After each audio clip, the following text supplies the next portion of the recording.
Arpara model সরকারি primary বিদ্যালয় পরিদর্শন করতে আসলাম। তো এসে আমি মুগ্ধ হলাম আমাদের প্রাথমিক বিদ্যালয়গুলো সম্বন্ধে একটা নেতিবাচক ধারণা মানুষের মধ্যে আছে, তো ওখানে পড়াশোনা হয় না, মান ভালো না এইসব।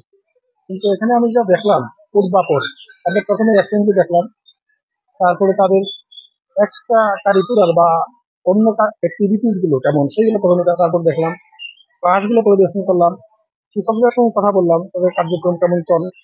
সার্বিকভাবে আমি যেটা অবজার্ভ করলাম, মডেল স্কুল নামে যেমন মডেল স্কুল, কাজেও কিন্তু একটা মডেল স্কুল, এবং আমাদের প্রাইমারি স্কুলগুলো এটা একটা মডেল স্কুল। আমাদের প্রাইমারি স্কুলগুলো ঠিক এমনই হোক, সেটাই আমাদের প্রত্যাশা এবং সেই চেষ্টাই। এই এই এই মডেলকে, এটা তো 2015 সাল থেকেই এটা একটা মানে মডেল সারা বাংলাদেশে আলোচিত হচ্ছে। এই কিন্তু আমরা দেখে আসছি যে এই মানে অন্য স্কুলগুলো কেন মানে উন্নতি করতে পারছে না। অনেক রকম সমস্যা আছে, এইটাই শুধু একমাত্র স্কুল না, আমাদের আরো অনেক ভালো স্কুল আছে, এমন স্কুল আমাদের আরো আছে, সারা দেশে ছড়িয়ে ছিটিয়ে আছে।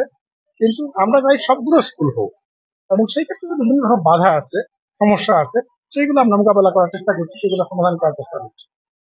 ধন্যবাদ।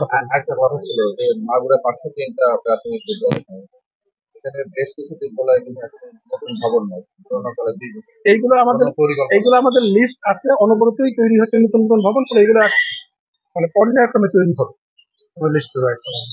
হ্যাঁ, আপনাদের ধন্যবাদ।